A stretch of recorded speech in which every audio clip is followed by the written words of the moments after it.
Bonsoir. Au moins 10 personnes ont été tuées le 1er octobre dernier lors des échauffourées entre forces de l'ordre et population dans les régions du nord-ouest et du sud-ouest. Elles avaient voulu profiter de la commémoration des 56 ans de la réunification pour proclamer l'indépendance d'un État fantôme nommé Ambazonie.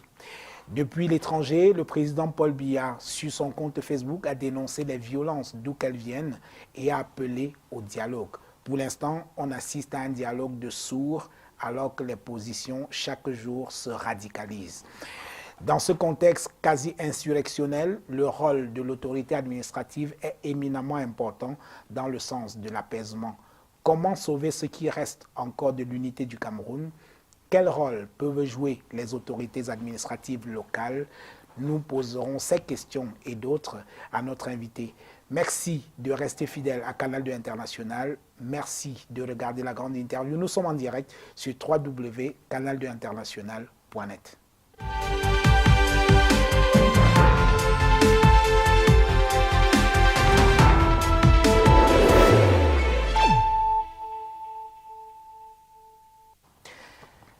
Abaka Ahmad, bonsoir. Bonsoir. Vous êtes administrateur civil, gouverneur aujourd'hui à la retraite. C'est un plaisir de vous recevoir dans cette émission. Vous avez servi un peu partout au Cameroun et le dernier poste que vous avez occupé, c'est celui de gouverneur de l'Adamawa. Mais avant, vous avez été gouverneur à l'Est et également dans le nord-ouest. Voilà, on va évoquer avec vous l'actualité brûlante. Le 1er octobre dernier a été particulièrement chaud dans les régions du nord-ouest et du sud-ouest. Je rappelle, je l'ai dit tout à l'heure, vous avez servi dans le nord-ouest notamment. Alors, comment appréciez-vous ce qui se passe dans les régions anglophones aujourd'hui? C'est triste parce que ce que nous vivons est inacceptable. Ce que nous vivons a passé toutes les bornes et je crois que en cela,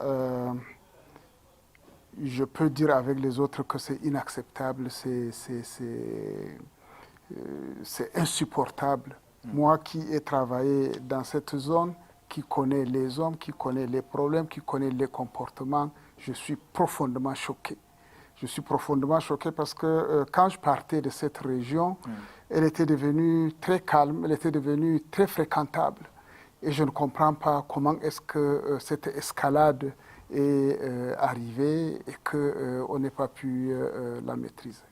Ça veut donc dire que vous êtes surpris un peu par cette escalade de la violence dans la région du nord-ouest et du sud-ouest?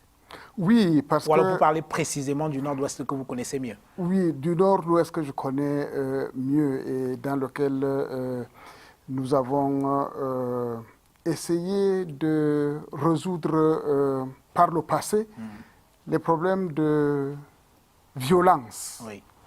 Et quand je partais il y a déjà 5 ans quand même, la région était apaisée. Oui. Et plus tard, quand j'étais dans l'Adamawa, je suivais ce qui se passait là-bas.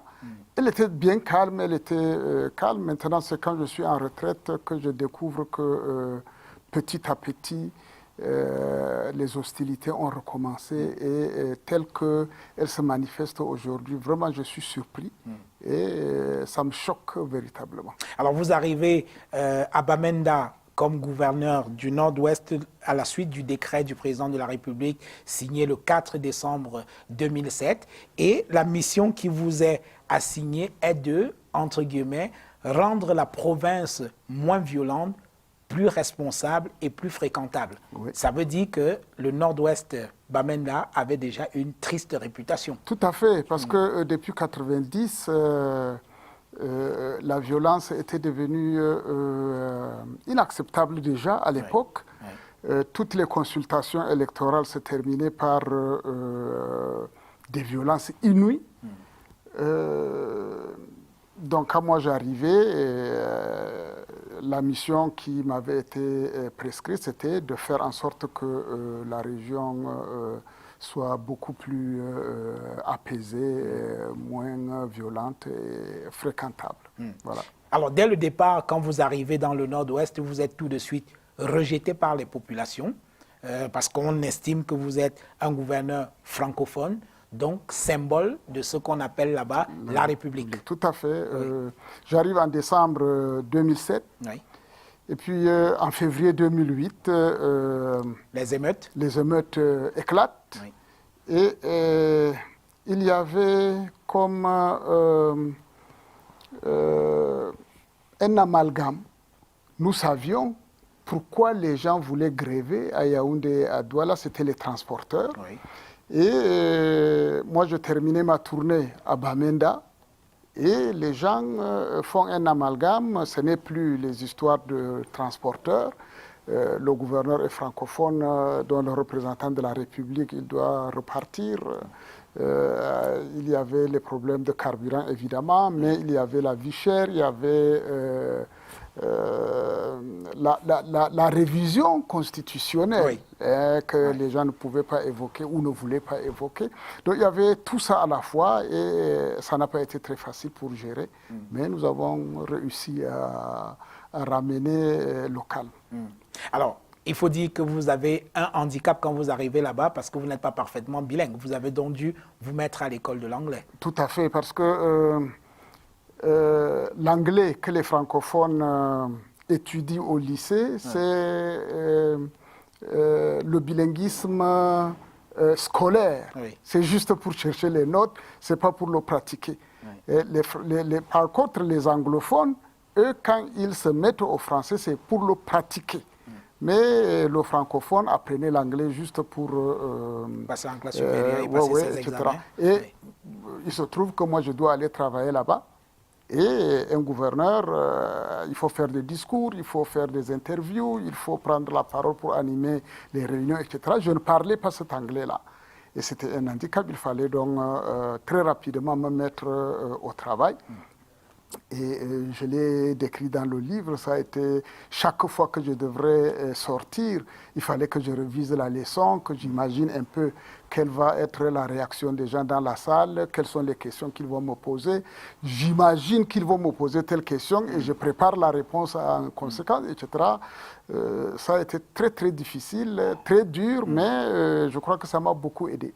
Alors, il semble que dans la région du Nord-Ouest, on apprécie que les francophones fassent des efforts en anglais, même s'ils se trompent parfois, voilà, même s'il y a des fautes. Oui, plutôt que de dire « je ne connais pas parler anglais ». Voilà, alors ils n'aiment pas les gens qui s'excusent en disant que mon anglais est très mauvais, et etc. approximatif, oui. Bon, ils veulent des gens qui se jettent à l'eau, ils parlent anglais, même s'il est mauvais, eux, ils vous écoutent pour contenir le fil de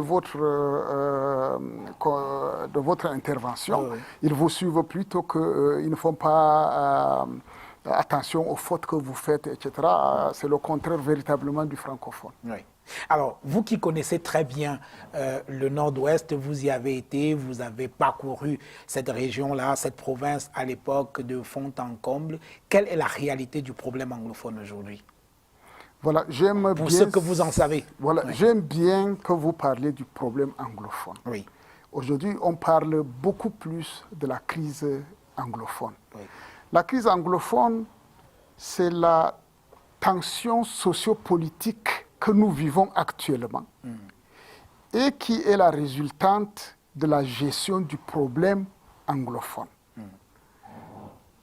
Cette gestion, elle peut être qualifiée de mauvaise, approximative, etc. etc. Oui. Mais la crise anglophone, telle qu'elle est connue, c'est la résultante de la gestion du problème anglophone. Le problème donc anglophone. Quel est-il? Oui.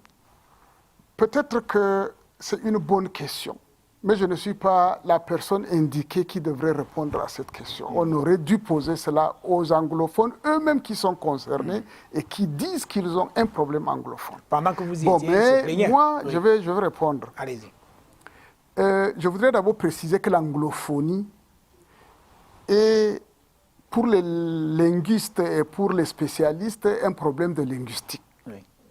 Mais pour le commun des mortels, il est admis que l'anglophonie, c'est un concept Identitaire. tribal, ethnique, Identitaire, oui. géographique, etc.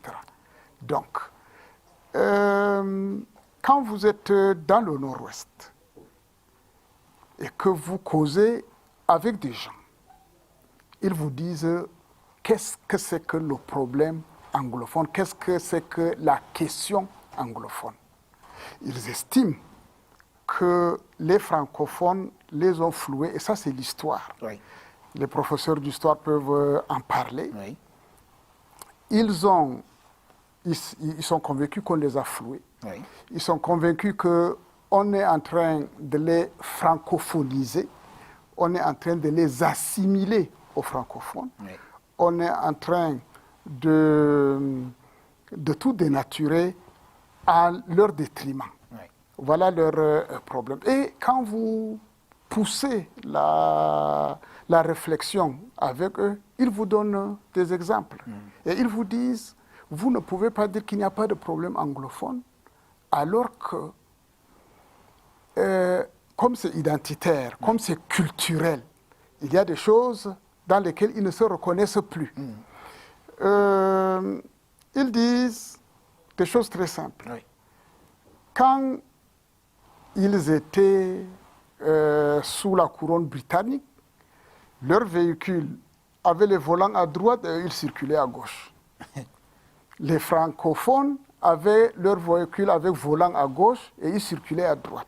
Aujourd'hui, le véhicule avec le volant à droite est interdit au Cameroun.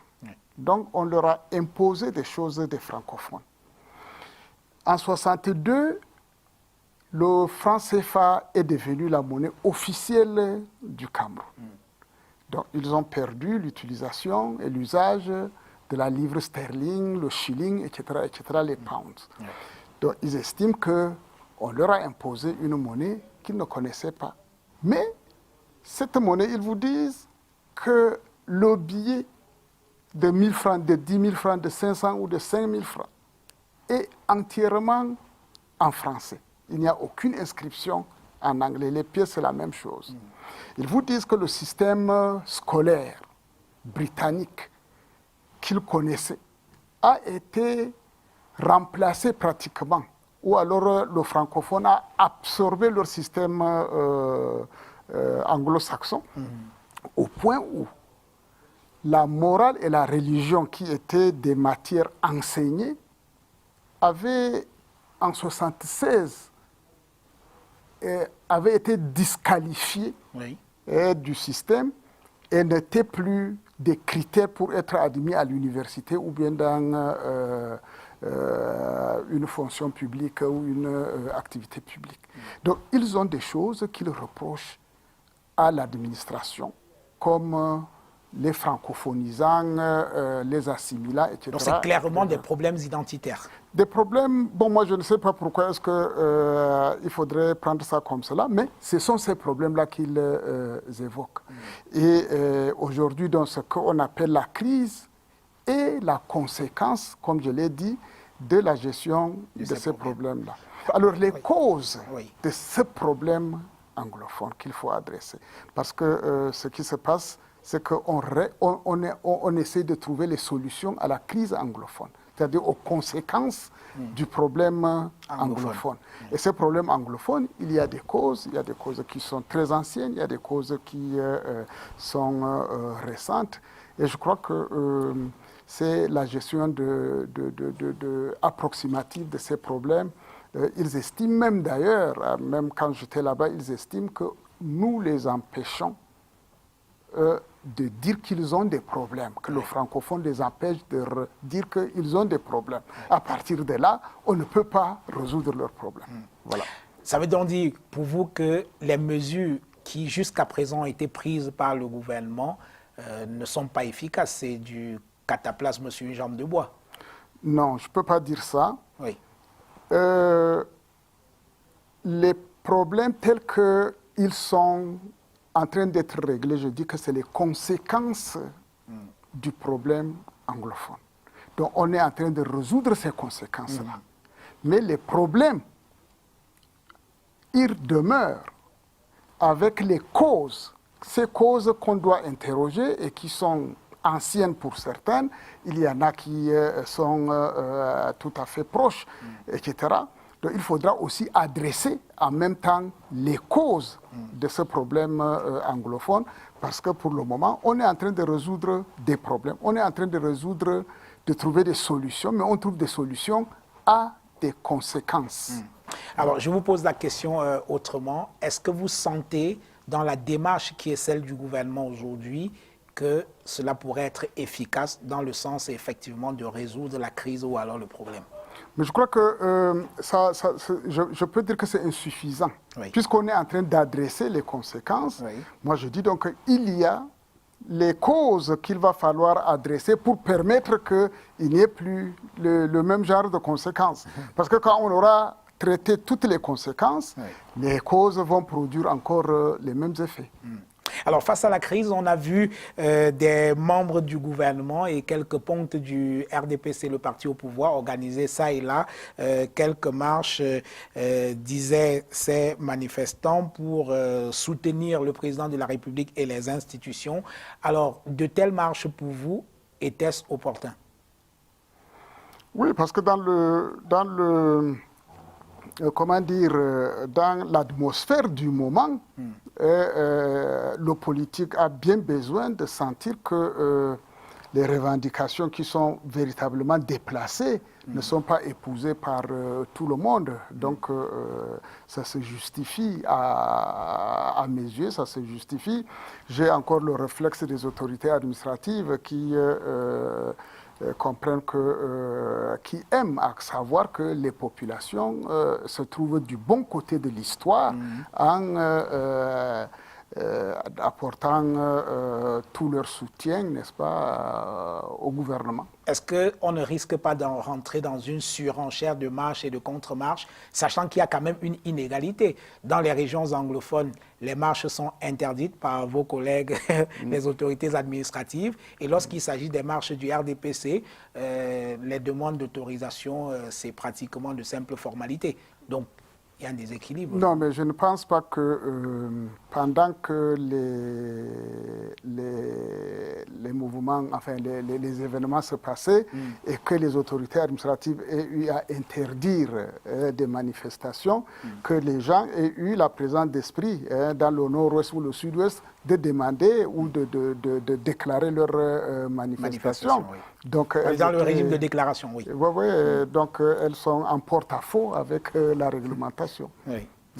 Alors, vous connaissez, on l'a dit, le Nord-Ouest sur le plan humain, sur le plan géographique également. Sur le plan humain surtout, on a le sentiment que dans les régions anglophones, les populations ont une plus grande conscience politique que dans les régions anglophones. Est-ce que que dans les régions francophones? Est-ce que c'est un sentiment que vous partagez? Tout à fait, parce que l'administration britannique a eu une gestion politique telle que les populations étaient beaucoup plus conscientisées, étaient beaucoup plus politiques mûrement. Comment dire, elles étaient mûres politiquement. Tandis que du côté francophone, la gestion n'a pas été la même.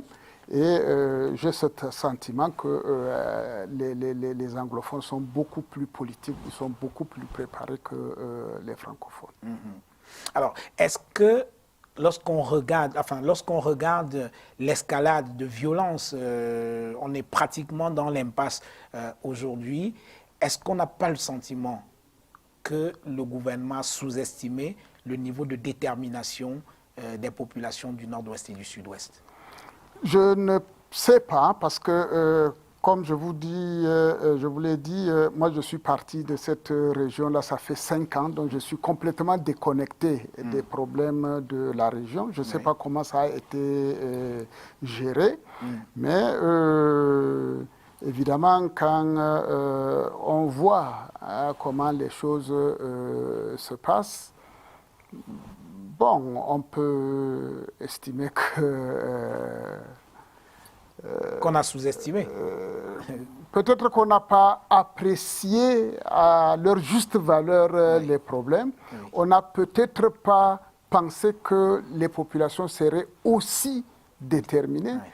Parce qu'il semble, d'après ce que nous apprenons, qu'on a mis beaucoup de forces de l'ordre. C'était dissuasif. Oui. Mais malgré cela, les gens sont sortis. Mais là aussi, il faut comprendre la mentalité de cette population-là qui est particulière. Oui. Moi, pendant que j'étais là-bas, j'avais compris que c'est une population qui est assez violente. Oui. Mais quand elle rencontre la violence en face, elle devient intraitable. Oui. Alors, j'avais estimé que ce n'était pas une faiblesse de l'administration que de leur opposer une force contraire. Oui. Donc, quand ils faisaient la violence, moi, je venais en douce. Oui. Je les amenais à se mettre à genoux et accepter de dialoguer. Donc, face à la violence, ils deviennent encore plus violents. Et encore plus violent, c'est le phénomène de l'obus. Oui.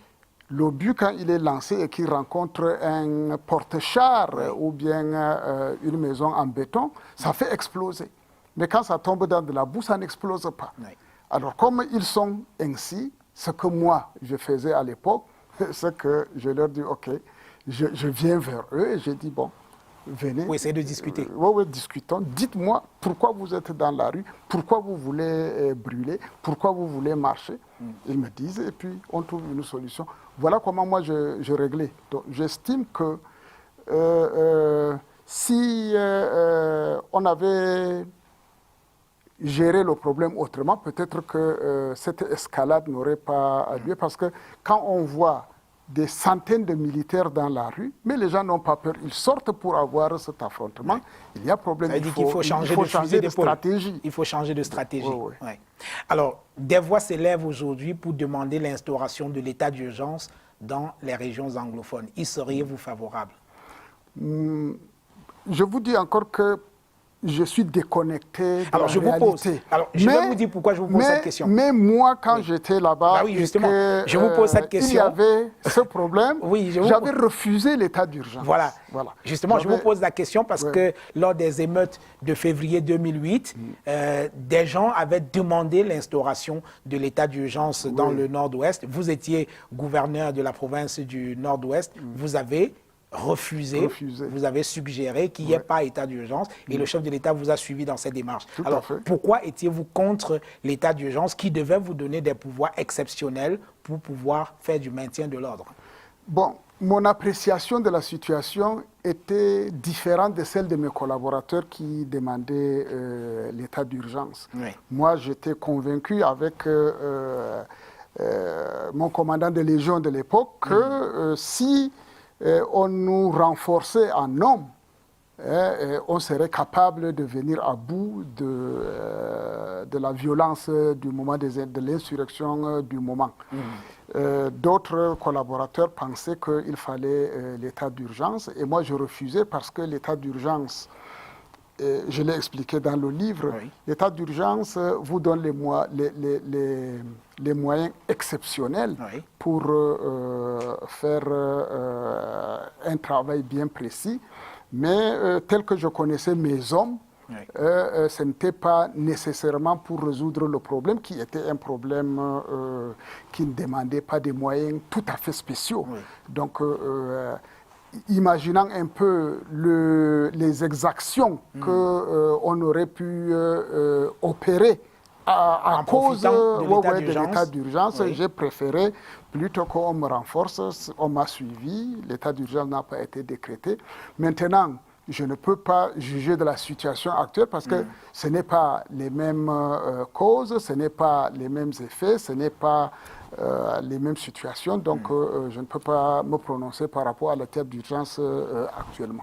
Alors, dans votre livre, nous en parlerons plus longuement tout au long de cette émission de votre livre qui vient effectivement de paraître. Et justement, dans votre livre, à propos de cet état d'urgence-là, vous dites que les héros de l'état d'urgence étaient les calculs des héros ou alors des défenseurs de la thèse de l'état d'urgence.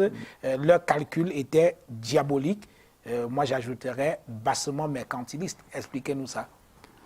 Bon, ben, vous savez, quand il y a un état d'urgence, il y a des moyens spéciaux, pas seulement en hommes et en matériel, mais il y a aussi du pécunier. Oui. Donc, je pense que les gens voulaient plutôt, à ce moment-là, l'état d'urgence parce qu'on allait les arroser En moyens financiers plus importants. plus importants. Et moi, je disais C'est que incroyable quand même. ce n'est pas cela qui va résoudre le problème. Je peux résoudre le problème autrement. Alors, je refuse donc d'aller dans ce sens-là. C'est-à-dire clairement qu'il y avait des gens qui voulaient pêcher en eau trouble. Je ne dirais pas cela, mais je dis qu'il y a des gens qui avaient des soucis qui n'étaient pas les nôtres, des soucis qui n'allaient de toutes les façons pas nous aider à résoudre le problème qui était le nôtre, qui était l'insécurité à laquelle il faut mettre fin. Oui. Je ne pensais pas que c'était de l'argent qu'il fallait déverser sur nous qui nous permettrait de résoudre ce problème, mais qu'il nous fallait des hommes et du matériel. Oui. Et c'est ce qui a été fait. Et nous avons eu le résultat. Oui. Alors, parlons toujours de votre expérience dans le Nord-Ouest. Vous aviez initié le dialogue avec les insurgés de tout poil, qu'on pouvait voir de ce côté-là. Et vous dites que vous aviez adopté l'approche gagnant-gagnant et non gagnant-perdant ou perdant-perdant. C'est quoi cette histoire? Ah, mais vous savez, dans la technique de négociation, Oui. de gagnant-gagnant, il y a un aspect qui vous amène à amener les populations elles-mêmes, les partis en conflit, à dire quel est leur problème. Et les amener, et non leur imposer des solutions, les amener à trouver des solutions adéquates aux problèmes. Voilà donc l'aspect gagnant-gagnant. Le problème existe, c'est eux-mêmes qui doivent vous dire que notre problème, c'est ceci. Ils discutent, vous faites la médiation et on arrive à arrêter les termes de ce qui est leur problème.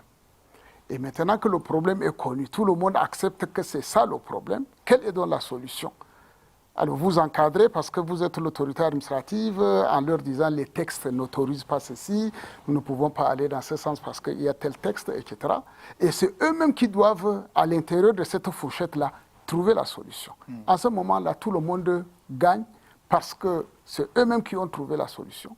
Vous avez encadré et le problème est réglé et ils ne peuvent pas remettre en cause la solution trouvée par eux-mêmes. Alors que quand vous venez résoudre le problème en disant « bon, moi, je suis le patron, voilà comment est-ce que ça doit être fait », évidemment, il y a quelqu'un qui va gagner, mais il y a quelqu'un qui va perdre. Ça ne collera pas. Ça ne collera pas parce que les gens ne vont pas se retrouver, ne se reconnaître dans la solution, ni dans la démarche qui a abouti à cette solution-là. Et moi, j'avais donc toujours choisi cette méthode du gagnant-gagnant en faisant amener les gens à nous dire quel est le problème, Oui. le déshabiller complètement. Et à participer à la recherche à la recherche de solutions. Et quand eux-mêmes ont trouvé la solution, évidemment, ils s'embrassent et ils ne peuvent plus remettre en cause parce que si c'était une solution imposée par l'autorité administrative, ils trouveraient des raisons pour remettre en cause. Mais quand c'est eux-mêmes qui ont trouvé la solution, eh bien, tout le problème est réglé. On va sortir par là dans cette première partie de l'émission. Quelles sont les qualités d'un bon administrateur d'une autorité administrative en pareille circonstance? Il faut être humble. Oui. Il faut être humble, c'est-à-dire reconnaître que les autres existent et qu'ils ont leur intelligence et qu'ils peuvent dire des choses qui peuvent être utiles. Donc déjà cette humilité-là. Et puis l'autorité administrative doit être certes ferme, rappeler les gens à respecter la réglementation et être impartial. Parce que quand il y a un conflit et que vous ne pouvez pas dire la vérité, vous n'êtes pas suffisamment intègre dans la gestion de ce problème, évidemment, tout est faux. L'autorité administrative doit être humble, elle doit être intègre, elle doit être juste, elle doit être objective et courageuse. Courageuse pour appeler le chat chat. Voilà très brièvement ce que je peux citer comme les qualités d'une autorité administrative en temps de crise. J'imagine que la pondération est également une qualité en Oui, pareille circonstance. si on avait suffisamment de temps, je parlais Oui. de la courtoisie même, de la pondération, de la prudence, Oui. même dans comment dire, l'énumération ou bien tout ce que vous allez édicter. Il faudrait qu'il y ait une certaine pondération, une certaine courtoisie, une prudence, parce qu'il ne faut pas avancer à l'aveuglette, etc., etc. Donc il y a beaucoup de qualités qu'il va falloir rassembler en ce moment-là, être beaucoup plutôt courageux, parce que quand vous n'êtes pas courageux, et aujourd'hui, quand il y a une situation comme celle-là et que les hommes en armes peuvent utiliser leurs armes parce qu'ils ne peuvent plus défendre ce qu'ils doivent défendre autrement que d'utiliser les armes, ils les utilisent. Mais quand une autorité administrative devrait, dans certaines conditions, donner l'ordre qu'on tire, vraiment, si vous n'êtes pas courageux, c'est très difficile. Donc, le courage est une qualité qu'il va falloir avoir quand on est dans ce genre de situation. Et parlant de pondération, c'est cette qualité-là qui semble-t-il a manqué à un de vos anciens collègues qui a traité les manifestants de chiens. Heureusement, c'était sur les médias publics et pas sur une chaîne privée. Mesdames, Messieurs, je vous propose de découvrir notre invité qui est Abakar Ahamad Etche Homo. Voici l'homme avec les images de Samuel Loué.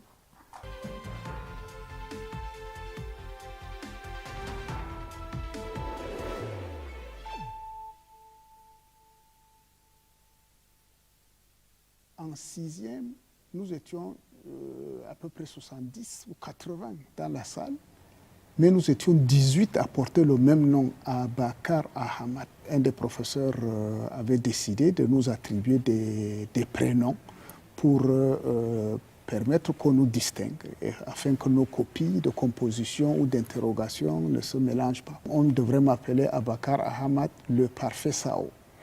Et le professeur avait trouvé que c'était trop long. Et il a abrégé en disant Abakar Ahamad LPS.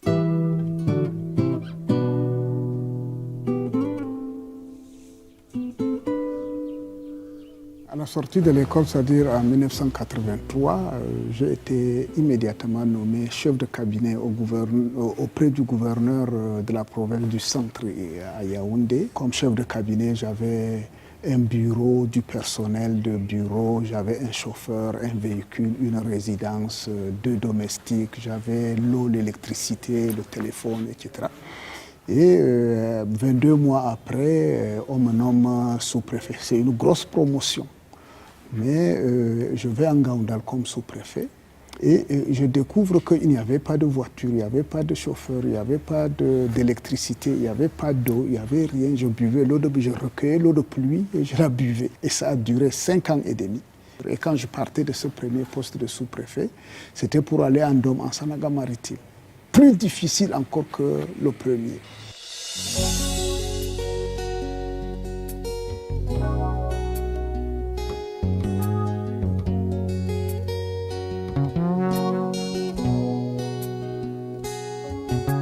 À mon 3e poste de préfet, j'étais à Yokadouma, dans la Bumba Ngoko. Je suis arrivé là-bas en 1998. Tous les fonctionnaires faisaient l'exploitation clandestine de la forêt, etc., etc. Il fallait donc remettre de l'ordre. Un collège de maires s'est formé parce que j'avais mis à nu certaines combines et certains détournements qui avaient cours dans leur structure et ils avaient réussi à me faire tomber. Dans ma naïveté, un maire ne pouvait pas faire relever un préfet parce que le préfet était la tutelle du maire.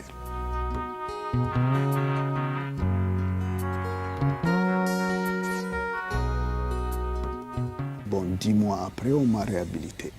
On m'a réhabilité, mais alors on me réhabilite comme conseiller aux affaires juridiques et financières auprès du gouverneur de l'Est. C'est-à-dire, après avoir été au sommet du commandement et que j'ai rechuté, je dois recommencer au bas de l'échelle. C'est-à-dire, on m'a nommé à un poste que j'avais déjà occupé à la sortie de l'école 17 ans avant.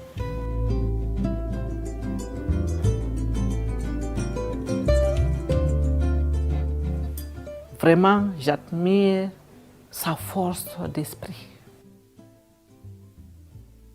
Vu mon mari étant soucieux parce qu'il y a des problèmes. Je sais, il y a des moments où je sais qu'il y a des problèmes, des sérieux problèmes. Mais ni les enfants, ni moi, la maman, personne n'a jamais été au courant, ou le voir faible, ou bien le voir très soucieux. Et ça m'encourage, moi aussi, ça me fortifie, et ça m'aide à mettre la joie dans la maison. On oublie les problèmes. C'est un homme que beaucoup de gens ont pris comme un homme distant, un homme inaccessible, un homme froid, imbu de lui-même parfois. Mais non, il faut l'approcher, il faut vivre avec lui. C'est un homme direct, c'est un homme qui blague, mais il reste constructif dans tout ce qu'il fait. Il reste un homme qui refuse la compromission. Tiga komiti, ande dubi e dubi, saemen ya hata, minani kubaruman. Tiga kominani, hamadu hammai, wala no mi wokai, kubaruman tawiyam, esirao. Son plus grand défaut est qu'il ne parle jamais. C'est quelqu'un qui ne parle jamais. Même si je le taquine, s'il ne veut pas parler, il ne parle pas. Et ça me met hors de moi. Et je suis très bavarde. Très, très, très bavarde. Et lui, très, très silencieux. Mon mari peut passer toute la journée sans dire mot. Il écrit son livre, ou bien il est sur son ordinateur, c'est tout. Il peut passer toute la journée. Et ça me met hors de moi de temps en temps. Je bavarde, et puis ça passe. Je le comprends, je le connais, c'est sa nature. Et je l'aime comme ça.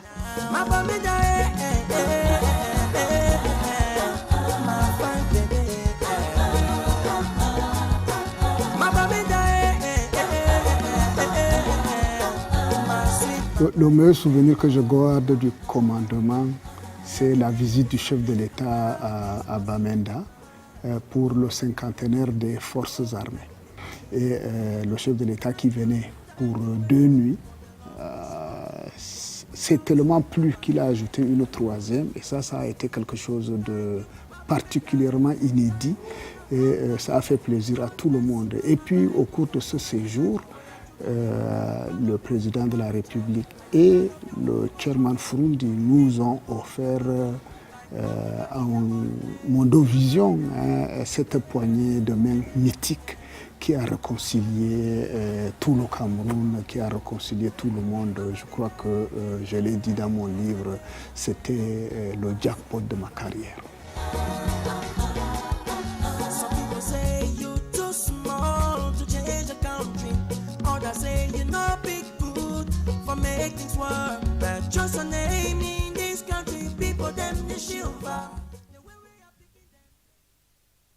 Voilà, retour dans ce studio avec notre invité, le gouverneur Abakar Ahamad. Alors, nous allons à présent parler de votre livre que vous venez de publier. Le titre, c'est « L'audace d'être différent », paru chez Ifriqiya. C'est un volumineux livre de 511 pages qui résume vos 32 ans de carrière dans la préfectorale. On va en parler dans cette émission. D'abord, qu'est-ce qui vous a poussé à écrire, ce qui n'est pas quelque chose quand même de courant chez un certain nombre de personnalités qui ont occupé des fonctions importantes dans ce pays, qui brandissent une nébuleuse qu'on appelle l'obligation de réserve pour en réalité dissimuler leur couardise?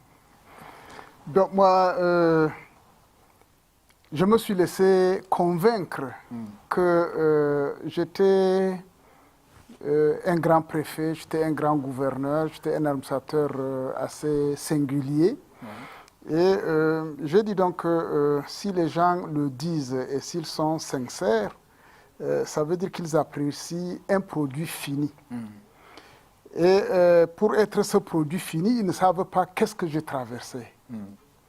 Alors j'ai décidé de leur livrer, n'est-ce pas, ce qu'ils ne connaissent pas. Qu'est-ce que j'ai traversé pour être ce produit fini qu'ils apprécient. Voilà comment est-ce que l'idée est née, mais en réalité, ce travail a commencé à être fait depuis longtemps. Oui. J'ai commencé à faire la compilation de documents, de bouts de phrases. Oui, parce que c'est extrêmement précis quand on lit vos livres, au détail près, les dates, voilà, les personnages. Je ne sais pas qu'est-ce qui m'a poussé à faire ça, mais je me disais... Vous avez bien préparé votre coup. Hein. Voilà. Donc je savais qu'un jour, je devrais pouvoir sortir ces livres-là. Et puis... j'ai décidé de choisir l'autobiographie, le style autobiographique, parce que il me permet d'écrire pour ne pas oublier déjà, mais d'écrire aussi pour témoigner de mon époque, de ma société. Et puis le style autobiographique permet de vous justifier d'un certain nombre de choses.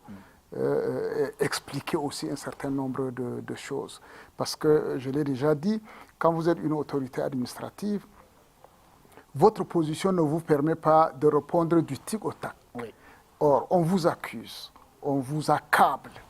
Et comme vous ne pouvez pas aller au marché, dire que hier on a dit ceci, voilà ma version, etc., vous rendez compte à votre hiérarchie, parfois qui vous demande, parfois vous-même vous sentez que ce problème peut m'emporter et vous faites un compte-rendu avec les preuves qui peuvent être les vôtres pour vous justifier. Mais la population reste avec la version qu'elle a. Ses propres certitudes. Voilà, et à partir de ce qu'elles ont appris. Et l'autobiographie permet donc de revenir sur certaines choses pour expliquer un peu à tous ceux qui vont lire le livre que bon voilà, à tel moment il avait été dit ceci, mais en réalité voilà ma version. En tout cas, j'ai pris du plaisir à lire votre livre qui fourmille d'anecdotes. Nous allons en parler sans rester dans le côté anecdotique. Nous allons, parce que dans votre livre, vous profitez d'un certain nombre d'anecdotes pour poser un certain nombre de problèmes de la préfectorale. Alors, vous êtes né à Bakar Ahmad, à Goulfé, dans l'extrême nord, c'est bien cela, dans une famille modeste, quasi analphabète, il faut le dire, et vous allez à l'école, c'est un coup de chance, parce que tout le village ne voulait pas que vous alliez à l'école. Non, pas tout le village. À l'époque, l'école était considérée dans ce milieu-là comme un milieu impie. Voilà. Et donc, les gens ne voulaient pas que leurs enfants aillent à l'école. Oui. Et d'autorité, le sous-préfet demandait au chef, le sultan, il lui fixait un nombre. Cette année, tu dois nous recruter tant d'élèves à l'école. Et lui aussi, il regroupe ses sous-chefs et leur distribuer des quotas pour aller faire la razzia dans leur quartier, dans leur village, etc. Oui. Donc c'est comme ça que dans le quota qui était fixé au chef de quartier de mon quartier, on m'a choisi parmi les 5 enfants de ce quartier-là. Et je suis allé, enfin, on est allé m'inscrire, mais j'ai mes oncles, les frères à mon père, parce que mon père était absent du village en ce moment-là, et il ne voulait pas que j'aille à l'école. Et il voulait aller voir le chef pour lui dire non, il a des sœurs, il vaut mieux troquer ses sœurs contre lui, etc. Et il y a des gens qui leur ont dit non, mais attendons quand même son père, quand il viendra, il sera plus fondé à aller poser le problème. Et quand mon père est arrivé, il a dit non, mais si c'est son sort que d'aller à l'école du blanc, qu'il y aille. Parce que moi, j'étais déjà à l'école coranique. Alors, c'est comme ça, donc, comme par hasard, contre la volonté de certains de mes oncles, je me suis retrouvé à l'école du blanc. Alors, en 1978, alors que vous êtes en classe terminale, on lance un concours spécial d'entrée à l'ENAM, vous présentez le concours et vous êtes reçu.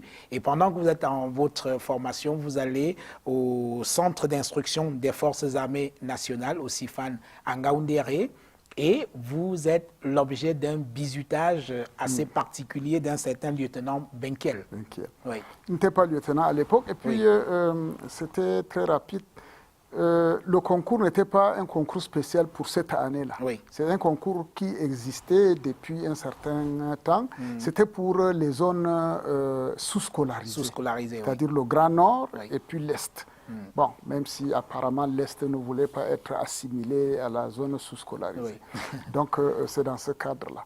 Et évidemment, au CIFAN, ce monsieur Benkel, parce que par la suite il était devenu lieutenant, il décide de nous punir en nous rassemblant dans la cour du CIFAN et il nous demande de chanter en chinois. Bon, nous avons baragouiné des chansons. Et puis il prend un casque léger, il puise de l'eau de la rigole et il dit que l'eau là est sale parce que c'est l'eau de la rigole. Mais il va la laver pour qu'elle devienne propre. Laver l'eau de la rigole pour qu'elle devienne propre. Alors, il met de la lessive en poudre là-dedans. Il l'a fait mousser et il dit, bon, l'eau est devenue propre, je l'ai lavée. Alors, il se met au milieu de ce cercle et puis il se présente devant les prémilitaires et leur demande s'ils avaient soif. Et il disait, non, je n'ai pas soif. Et il passait au suivant, Et quand il est arrivé à mon niveau, moi aussi, je fais comme les autres en disant, non, je n'ai pas soif. Et il décrète que non, tu as soif. Alors, c'était quand même un monsieur assez particulier, il était costaud, il était réputé être très, très méchant. Donc, quand il a décidé que j'avais soif, et il me tend le casque, il me dit, bois. J'ai bu. Par crainte révérentielle, j'ai bu de cette eau-là, sachant que c'était de l'eau savonnée. Et ensuite, il m'insulte. Il me dit, chouin, va m'attendre dans ton bureau d'administrateur. Je dis que tu es administrateur, etc. Et ce breuvage m'a envoyé à l'hôpital pour quelques jours d'hospitalisation parce que j'ai attrapé une diarrhée carabinée. Et plus tard, je l'ai retrouvé en Ngaoundal. Oui, quand vous êtes devenu sous-préfet de Ngaoundal, vous l'avez retrouvé. Il était au CPFAN en ce moment-là. Et quand il m'a vu, il m'a reconnu parce que ça a fait beaucoup de bruit, cette histoire-là. Et je l'ai convoqué à mon bureau. Comme il m'avait demandé de l'attendre à mon bureau, je l'ai plutôt convoqué à mon bureau. Et quand il est arrivé entouré d'un certain nombre de militaires. Et puis il s'est mis à me flatter en disant, voilà le commando que j'ai formé, ça c'est mon produit, etc. etc. Et il m'a tellement flatté que j'ai pardonné tout de suite, et puis on s'est embrassé, voilà. Alors, quand vous sortez de l'école, vous êtes tout de suite nommé chef du cabinet du gouverneur de la province du centre, et pas de bol pour vous, le 6 avril 1984, il y a le fameux coup d'État manqué contre le président Biya, et vous avez souffert de vos origines nordistes, parce que tout ce qui était nordiste était apparenté à putschiste. Oui. Il y a d'abord une anecdote, parce que le 6 avril, moi, je ne savais pas ce qui s'était passé. Et je me suis rendu au bureau tout naïvement. Tranquillement, oui. J'avais attendu mon chauffeur qui ne venait pas, donc j'ai pris la voiture et puis je suis allé au bureau. Je n'avais même pas beaucoup de carburant, donc j'avais des bons de carburant au bureau, j'allais donc les chercher. Et je me suis dit que ça doit être un jour férié. Et moi, comme je n'ai pas suivi la radio, donc je n'ai pas su de quoi il s'agissait.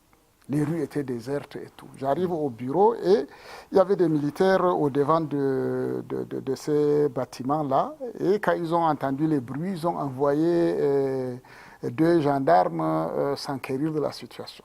Alors les 2 gendarmes me menacent. Et moi qui étais chef de cabinet du gouverneur, je me sentais offensé. Et je commençais à élever la voix pour les menacer à mon tour, pour dire que sont ces impertinents, etc. Alors, eux, ils avaient des armes, ils ont été très menaçants, et ils m'ont ordonné de fermer les bureaux et de foutre le camp. Et j'avais un dossier sur la table, Oui. un dossier très sensible. Sur la sécurité. Voilà, les points sensibles. Oui. Le dossier points sensibles. Les points sensibles, c'était des points névralgiques qui devraient être particulièrement surveillés et gardés en cas de coup dur. Et j'avais ce dossier-là sur la table et puis la peur et tout ça m'ont amené à ramasser le dossier. Et au moment de sortir, les gendarmes me demandent « mais qu'est-ce qu'il y a dans ce dossier-là » Alors je leur tends le dossier, ils lisent, ils ne comprennent rien, point sensible. Qu'est-ce que c'est? Et ils m'ont demandé, allez, fous le camp, rentre directement chez toi. Je suis allé dans la voiture, j'ai démarré et je suis rentré chez moi. Mais c'était un dossier encombrant. Quand je me suis rendu compte que c'était un dossier très très sensible, j'ai pensé que comme chef de cabinet, je devrais aller chercher le gouverneur et lui remettre ce dossier. L'histoire est racontée dans le livre. Maintenant, je reviens à votre... à la stigmatisation. Voilà. Alors, le gouverneur devrait faire la tournée de la province à l'époque pour expliquer que le coup d'État n'était pas le fait des nordistes exclusivement, que c'était les militaires de tous les bords, etc. etc. Alors, sur une trentaine de personnes qui composaient la suite du gouverneur, j'étais le seul nordiste. Alors, quand il présentait toute sa suite, et il terminait en disant enfin, je suis accompagné de mon chef de cabinet et que je me levais pour me présenter. Mais c'est comme les gens se sont passés le mot. Partout où on est passé, les gens crient, mais ces putschistes, ils sont encore là, etc. Et là, cette stigmatisation était restée de travers dans ma gorge.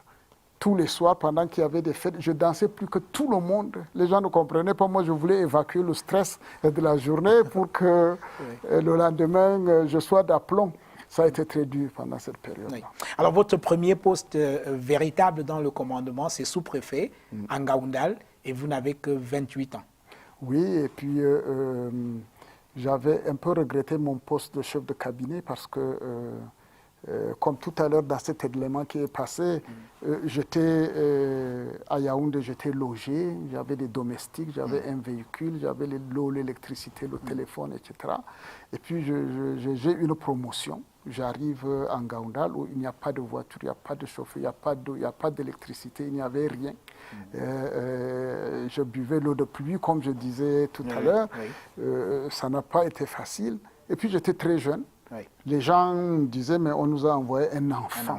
Un enfant. Oui. Déjà, ça a été très dur, c'est vrai. Alors, et justement, en Ngaoundal, vous arrivez là au moment où le gouvernement a décidé de faire gérer les mairies par ce qu'on appelait à l'époque des administrateurs municipaux nommés par le gouvernement. Et on choisissait ces administrateurs municipaux-là parmi les élites.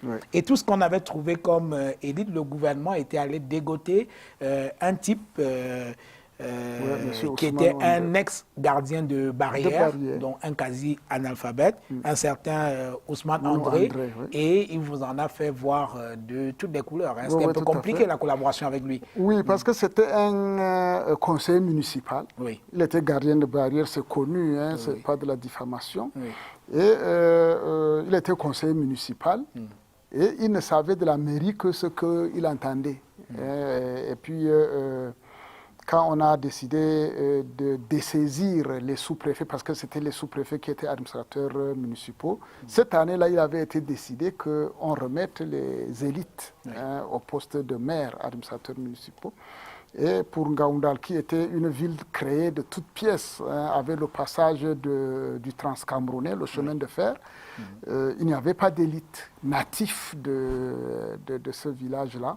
Et donc, on avait sous la main ce monsieur qui a dû rendre beaucoup de services à la nation et on l'a nommé administrateur municipal. Et moi, j'arrive sous-préfet. Son secrétaire général était mon camarade de collège. Donc, on s'entendait beaucoup. On a fait une tournée administrative pour faire un recensement fiscal.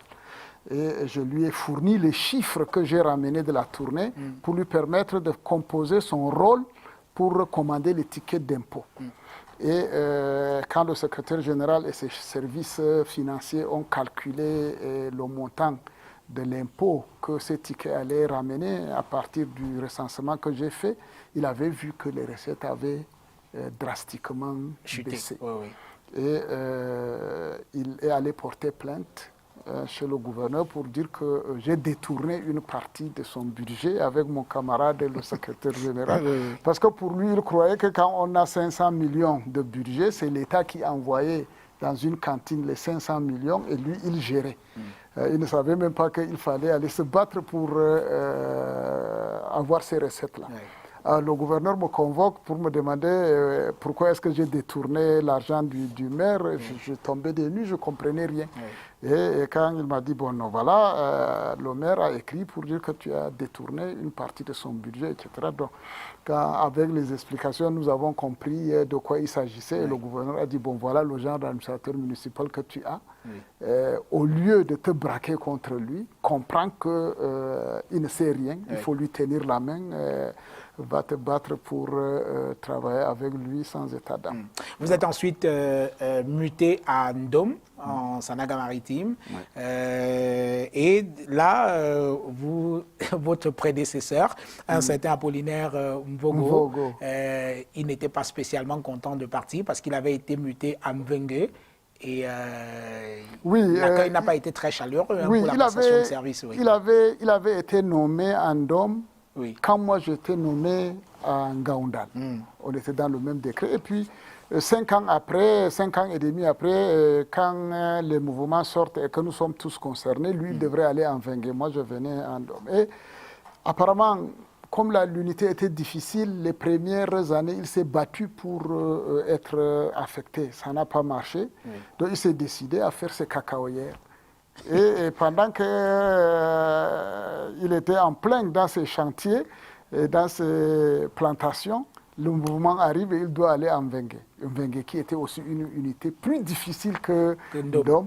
Alors il s'est rébellé carrément. Il ne comprenait vraiment pas pourquoi on devrait l'affecter à ce moment-là. Surtout qu'il avait une cacaoyère. Il refusait de partir. Et le préfet a fait des messages pour de communiquer, pour le convoquer, pour qu'il y ait passation de service. Il n'apparaissait pas. Et le préfet a dû faire un autre message, un autre communiqué pour dire que bon, ben voilà, tel jour, il viendra installer le nouveau sous-préfet. Et c'est comme ça que nous sommes arrivés le même jour avec mon prédécesseur. Et le lendemain, j'ai pris service. Alors, en Pays Bassar, vous avez travaillé à Ndom et plus tard à Edea, cette fois comme préfet. Et chaque fois, on ne vendait pas cher votre peau dans une région qui avait la réputation de regrouper beaucoup de pratiques de sorcellerie. On menaçait de vous lancer le son à tous les coins de rue. Alors, comment vous avez fait pour vous en sortir dans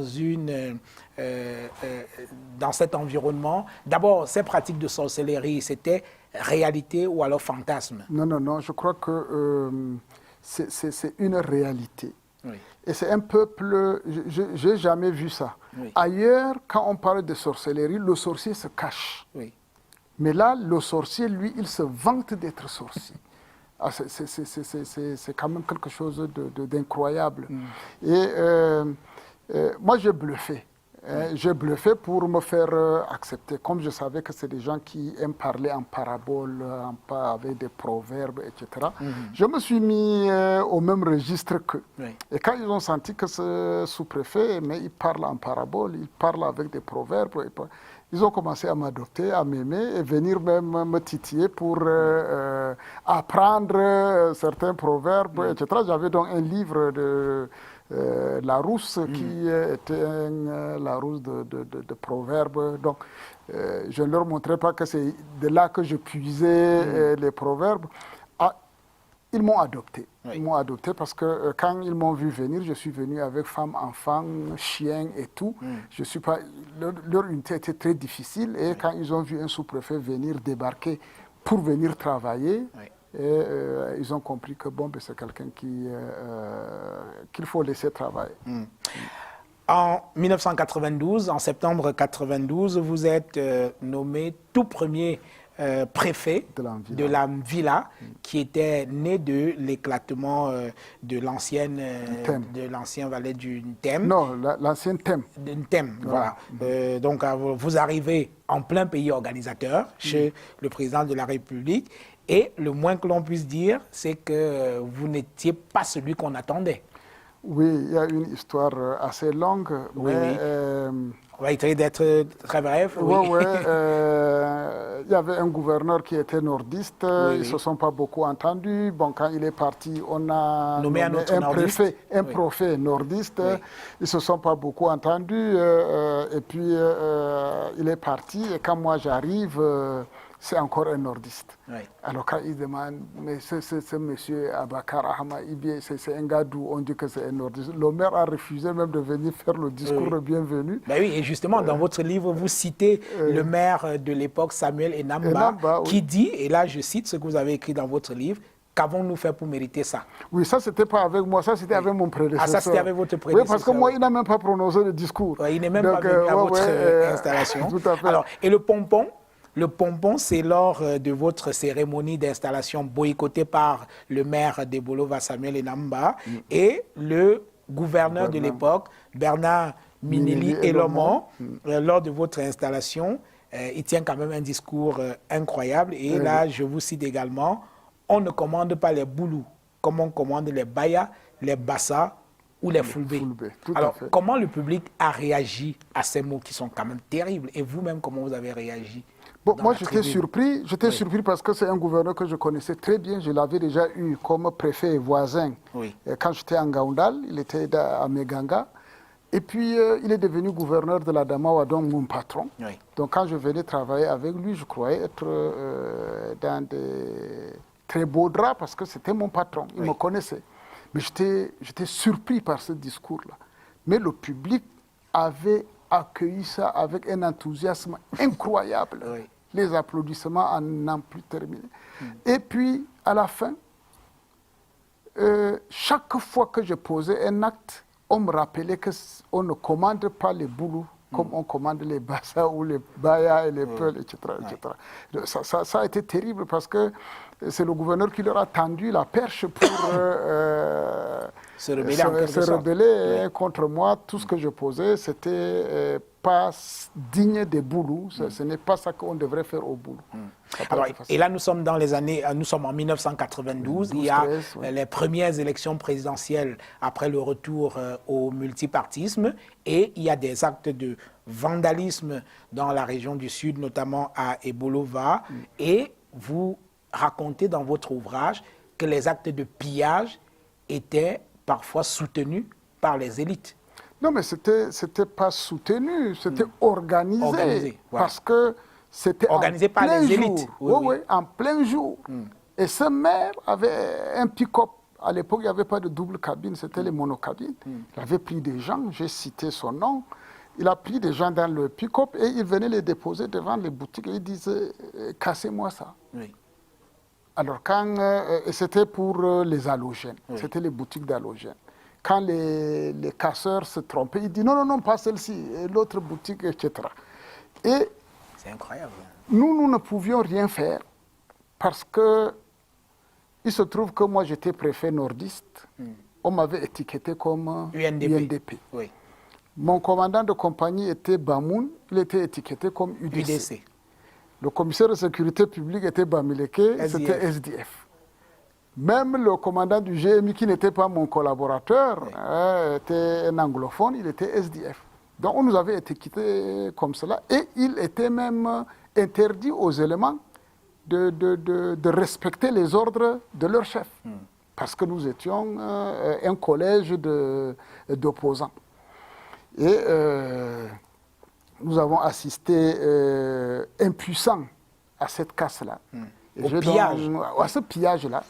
Et quand on volait les choses, on les déposait dans un talveg là qu'on appelle un kovos, derrière la tribune à l'époque, et avec la programmation de faire sortir ça la nuit. Donc je convoque une réunion avec mes collaborateurs opposants et j'échafaude un plan, c'était aussi du bluff.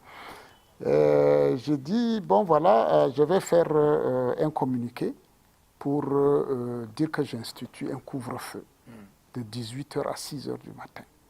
Et que tous les véhicules qui seront rencontrés dans la rue, en dehors de nos 3 véhicules, seront considérés comme les véhicules des vandales et on les traitera comme tels. Alors, j'ai fait faire ce communiqué-là en boulou, toumou, toutes les langues à la radio. Et les gens ont pris peur, les gens n'ont pas pu ramasser et évacuer les produits volés. Et le matin, nous nous sommes entendus avec le quartier militaire. Il nous a donné quelques éléments. On a donc fait un petit bouclage pour récupérer ce qu'on avait volé ou qu'on n'avait pas pu évacuer. Et évidemment, le matin, le gouverneur, comme le couvre-feu avait déjà pris fin... Vous aviez osé décider d'un couvre-feu et on vous a rétorqué que ce n'était pas possible dans la région du chef de l'État. Voilà, donc on me convoque le matin et j'arrive, je trouve le gouverneur avec ses collaborateurs et on ne me donne même pas, on me demande même pas de m'asseoir. On m'allume, hein, j'étais debout en tenue de commandement parce que j'avais une opération de rafle. C'était le commandant des légions, il commence, c'était des injures, hein, etc. En me rappelant que nous sommes dans la province du chef de l'État, on ne peut pas venir faire ce genre de choses. Le commandant qui était supposé être sous vos ordres? Non, sous les ordres du gouverneur. Du gouverneur, oui. C'était son collaborateur. D'accord. Alors, après lui, c'est le chef de service provincial de la sûreté, et puis après, c'est un autre, etc. Et j'ai dit, bon, ben, si je ne bluffe pas ces gens, peut-être que je n'aurai pas la paix. Oui. Alors,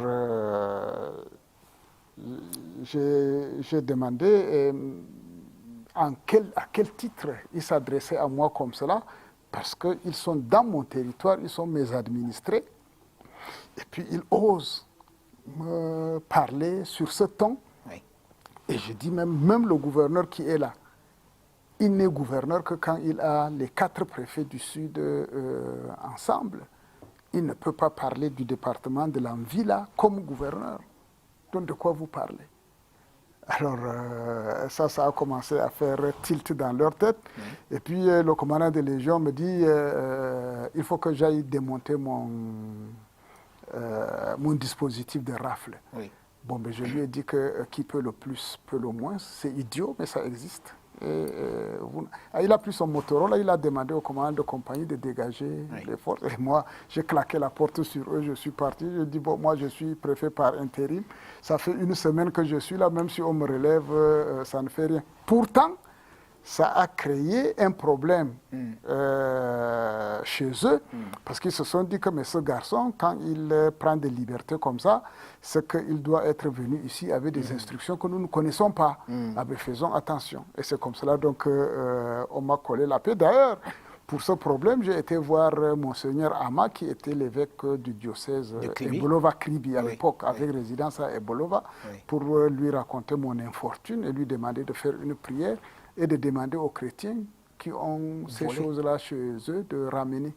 Et il est allé faire une grosse prière en demandant aux chrétiens de ramener ces choses-là. Et s'ils ont peur des yeux des hommes qui attendent l'obscurité de la nuit pour ramener. Et le matin, évidemment, comme on n'a pas dit où ce qu'ils devraient mettre, c'était l'évêché qui était plein de paquets de sucre, de machins. Les voleurs, ils ont ramené, effectivement repartis, ils ont ramené. Malheureusement, on ne pouvait plus savoir à qui ça appartenait, puisque c'est sorti de plusieurs boutiques, etc.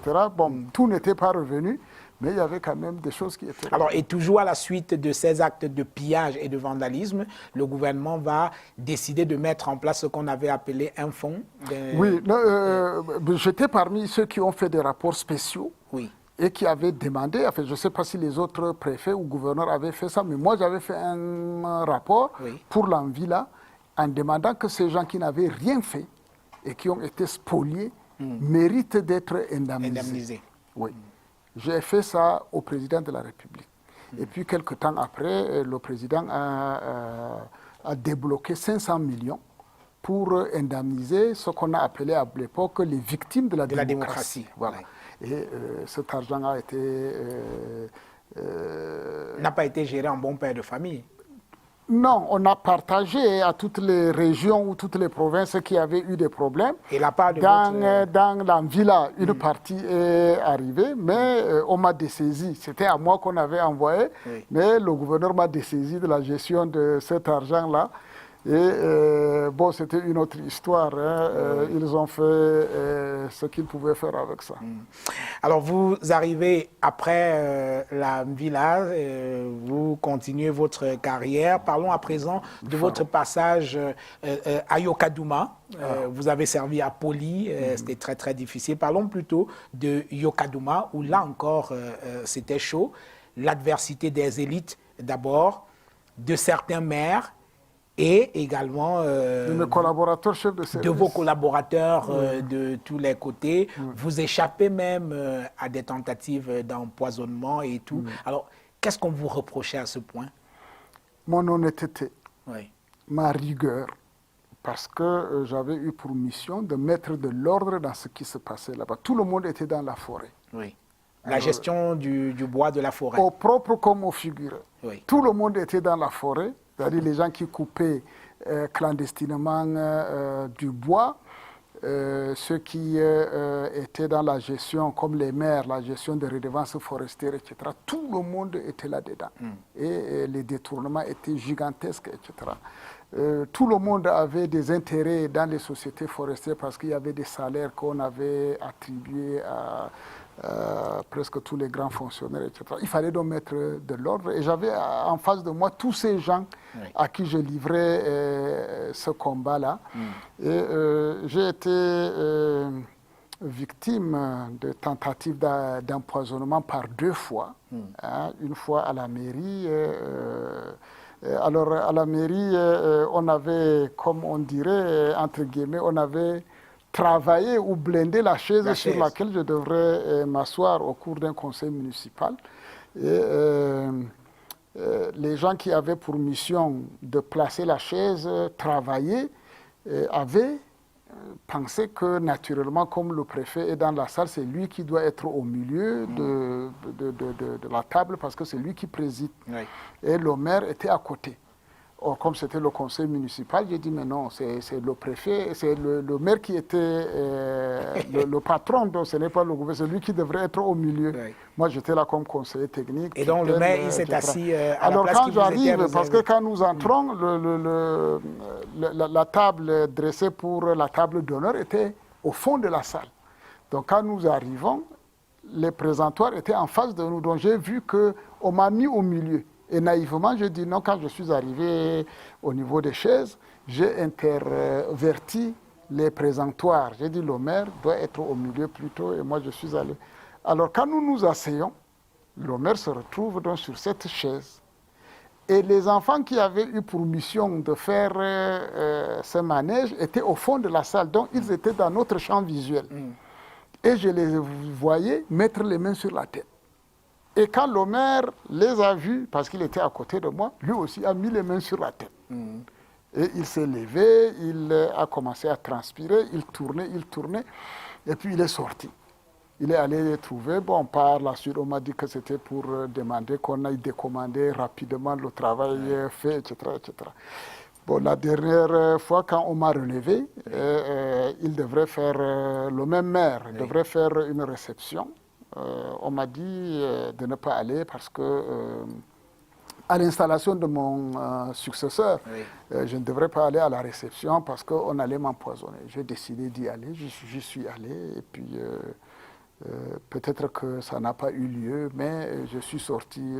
Et quand les gens m'ont vu sortir sur mes 2 pieds, ils m'ont porté sur les épaules pour m'amener dans ma voiture. Ah oui, porté carrément, pour carrément parce qu'ils criaient, c'est un homme, c'est un garçon, etc. Donc, voilà. Mais ils vont finir quand même par obtenir votre tête. Vous perdez le commandement et 10 mois plus tard, vous êtes réhabilité grâce au ministre de l'époque, un certain Ferdinand Koungou-Edima. Oui, un grand ministre parce que... et qui s'était rendu compte que ses collaborateurs avaient fait un peu n'importe quoi. Tout à fait. Bon, il a demandé à me voir parce qu'il a eu des pressions des gens qui lui disaient que vous avez enlevé un bon préfet, etc. Donc il a demandé à me voir c'était Edjake qui était gouverneur à Yaoundé, donc il a demandé à Edjake Mbonda, qui a été préfet à Kousseri, il lui demande, mais tu connais ce garçon? Oui, bon, cherche-le, et tu lui demandes de venir. Donc, on m'a fait venir et il me demande qu'est-ce que j'ai fait. J'ai dit, pour être relevé. Je dis que merci de me donner l'occasion d'en discuter avec vous, c'est vous qui m'avez enlevé, etc. Donc, ça a été cordial. Il a cherché à savoir qu'est-ce qui s'est passé. Et il a découvert que c'était une manipulation. C'est-à-dire que ses collaborateurs étaient stipendiés par des exploitants forestiers de l'Est. C'était plutôt les maires. Les maires qui... parce que ce collaborateur avait été préfet à l'Est. Donc, ils le connaissaient très bien. Ils sont venus le voir, ils ont fait ce qu'ils pouvaient faire. Et puis, alors, il se trouve que il devrait faire une permutation. Je devrais remplacer celui qui m'a remplacé à Yokadouma. Lui, il était dans la Momo au nord-ouest. Et dans le décret, à côté de mon nom, là où on disait qu'il était en remplacement de M. Abakar Amar muté, on a effacé le mot muté. C'était l'ordinateur qui était capable de tout faire. Et au poste où je devrais aller, on a seulement effacé toute la phrase département de tel préfet, monsieur tel, etc. On a donc effacé. Et pendant ce mouvement-là, il se trouvait qu'un département n'avait pas de préfet. Et le ministre Kungu avait pris ça très mal, parce qu'il se rappelle que les journalistes l'avaient insulté pour dire qu'il ne connaît pas la géographie, il avait oublié un département, etc., etc. Donc, il m'a dit que je découvre maintenant d'où vient ton problème. Je ne te reproche rien, tu vas être réhabilité. Comme ça, 10 mois après, on m'a réhabilité. Oui. Voilà. Alors, et son collaborateur, qui était soupçonné d'avoir fait toute cette machinerie... Il lui a dit devant moi que tu ne travailleras plus avec moi. Il était directeur. Et puis, quelques mois après, il l'a enlevé. Parlons enfin d'un autre ministre qui vous avait convoqué dans son bureau à la suite de rapports qui n'étaient pas toujours flatteurs pour vous. C'est Anze Tchungi, je crois. Alors, en un mot, en quelques mots. Là, quand j'étais préfet à Ebolova, j'avais des problèmes de personnel. Et vous avez vu, avec les relations que j'ai eues avec le maire, je ne pouvais pas aller lui demander un appoint en personnel à cause de nos relations. Donc, je suis allé voir le régisseur et je lui ai demandé de m'envoyer la main-d'œuvre pénale constituée de fonctionnaires qui sont en prison. Alors, il m'a envoyé quelques prisonniers, dont un militaire, et ils travaillaient. Je leur ai distribué du travail et puis ils travaillaient. Les gens ne sont pas contents, parmi lesquels ce maire. Ils sont donc allés voir le ministre, ils ont écrit pour dire que je m'en coquinais, ça c'est une expression qu'ils ont utilisée avec les prisonniers, etc. Le ministre m'a fait venir et on s'est entretenu et puis je l'ai convaincu que j'allais chercher ce qu'il y a dans la tête de ces fonctionnaires qui sont en prison. Je ne m'occupe pas de ce qui les a amenés en prison. Et puis, la main-d'œuvre pénale, elle n'est pas seulement bonne pour curer les caniveaux. Il m'a regardé pendant quelques 2-3 minutes et puis il a été ébloui par l'initiative. Il m'a raconté de très belles histoires par rapport aux prisonniers qu'on utilisait sous les tropiques comme autorité administrative d'ailleurs. Et puis il m'a encouragé, il m'a demandé d'aller continuer à faire mon travail. Quelques jours après, il m'a renforcé en personnel fonctionnaire. Je crois qu'il vous avait donné un peu de carburant quand vous partiez. Tout à fait, ce jour-là, il m'avait donné, je ne me rappelle même plus exactement combien il y en avait. Voilà. Alors, Abakar Ahmad, je vous propose de regarder, c'est une nouvelle rubrique qui entre dans cette deuxième saison de la grande interview, c'est l'invité inattendu. Je vous propose de regarder et on en parle juste derrière.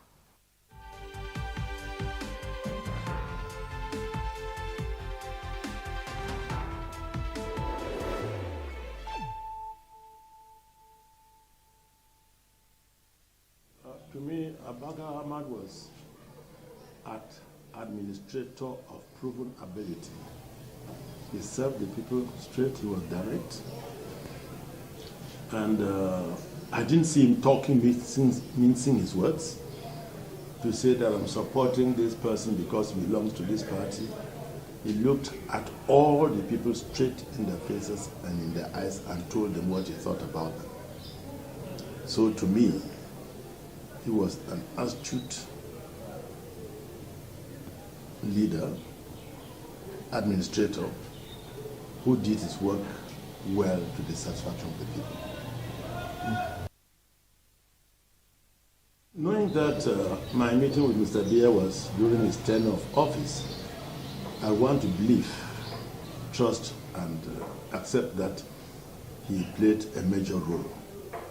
Because Mr. Biya has been here several times, been here on other occasions, under other administrators, but either by design or by error,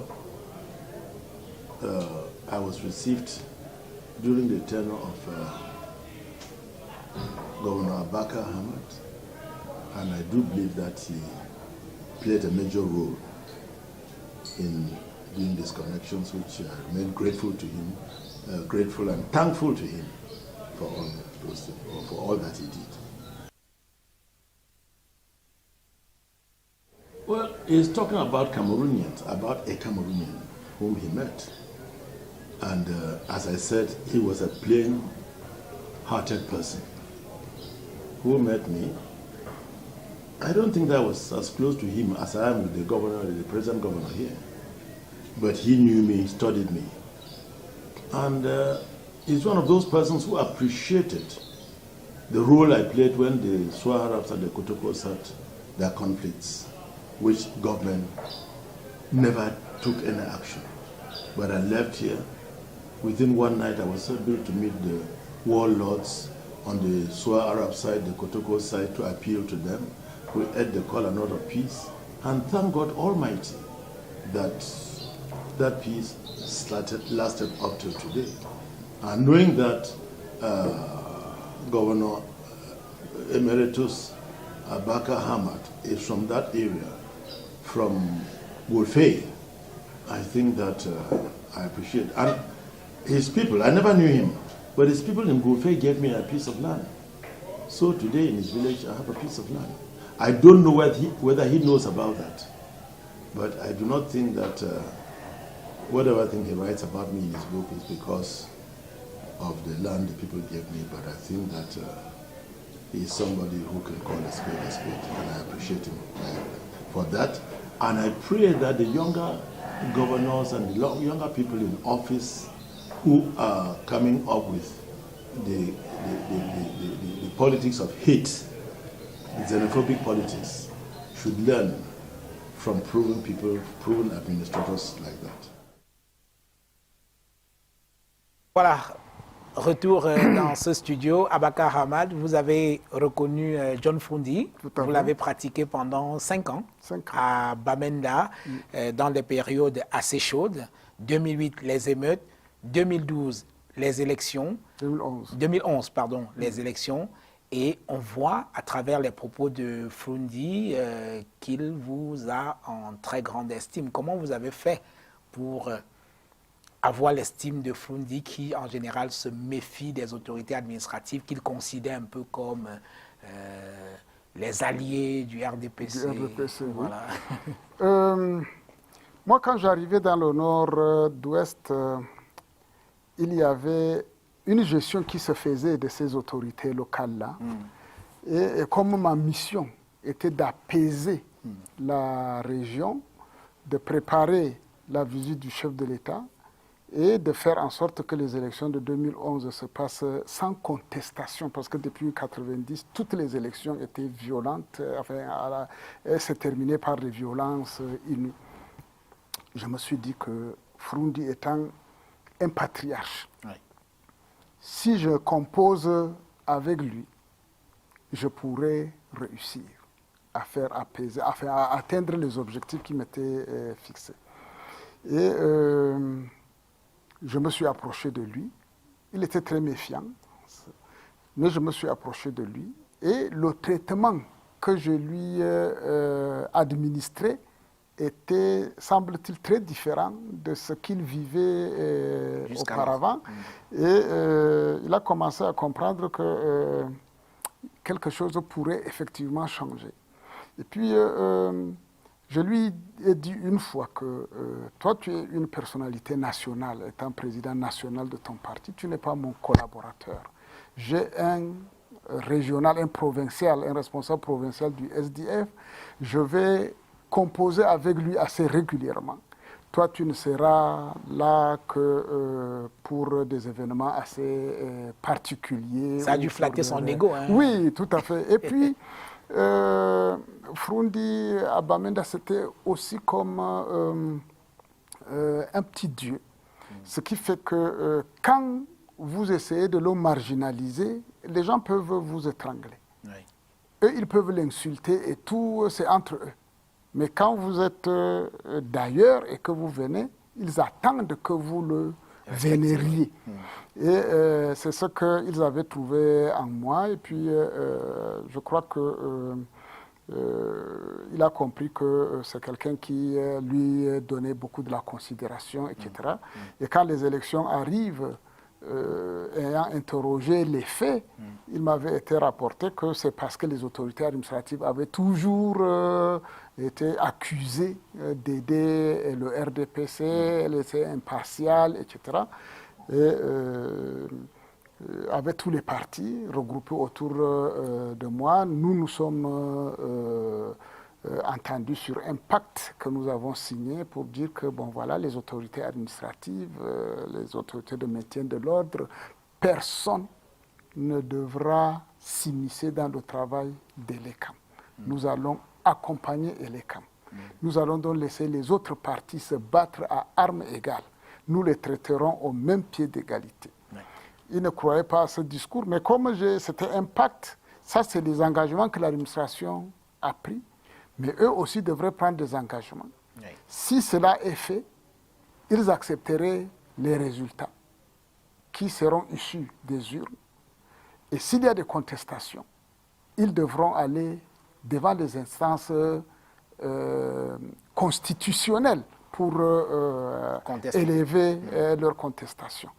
Et c'est ce qui a été fait. Et je crois que le fait que nous ayons joué à cette neutralité, à cette objectivité, m'a fait ouvrir un boulevard dans son cœur, je crois. Cette émission est en train de tirer vers sa fin. Il nous reste très peu de temps, vraiment très peu de temps. Je vais vous prier, malheureusement, de dire juste un mot sur les quelques sujets que nous allons évoquer. Alors, en décembre 2010, vous êtes un acteur de la rencontre historique entre Frundi et Biya. Il en a parlé tout à l'heure. Il dit que vous avez joué un rôle important, majeur, dans cette rencontre. Oui. Oui. Bon, voilà le genre de sujets qui sont couverts par la réserve, l'obligation de réserve. Je ne dirais pas quels sont les détails, etc. Mais comme il l'a dit, effectivement, nous avons œuvré pour que la visite du chef de l'État soit une réussite. Et dans le concept réussite, il y a cette rencontre entre les deux hautes personnalités. Et puis, ça s'est passé comme tout le monde le connaît maintenant. Et puis voilà. Votre dernier poste avant votre retraite, c'est gouverneur de l'Adamawa. Oui. Eh bien, nous avons fait un tour à Ngaoundéré. Nous avons rencontré quelques personnes pour essayer d'en savoir plus sur vous et votre personnalité. Je vous propose de regarder ce reportage réalisé par notre collègue Eric Ngele.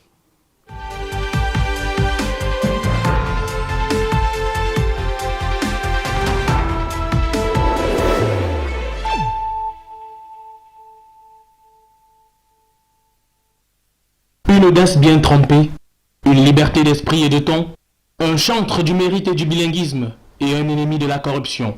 C'est tout cela, Abakar Ahmad, et bien plus, selon les populations de l'Adamawa, qui l'ont eu pendant un peu plus de 3 ans comme gouverneur. Un homme intègre, un homme honnête. C'est un travailleur, la ponctualité, il est véridique. Il n'est pas gouverneur des gens de l'extrême nord ou des gens de ceci, il est gouverneur pour tout le monde.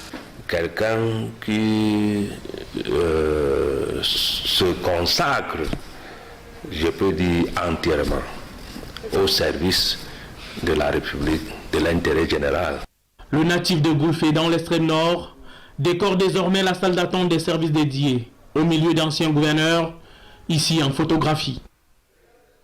Le bureau a changé depuis le 23 octobre 2015. Kildadi Boukar, actuel locataire et numéro 1 de la Damawa, est en service comme préfet du Mayo-Bagno, lorsqu'Abakar Ahmad est aux manettes. Son attitude d'homme sérieux, il n'a cédé à aucun moment à la vulgarité.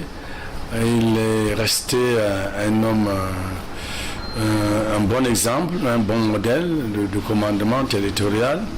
Et je crois que ce sont ces trois images que je retiens en définitive de lui. Abakar Ahmad, disent les populations, c'est le commandement territorial à l'état pur, sans fioriture ni parti pris.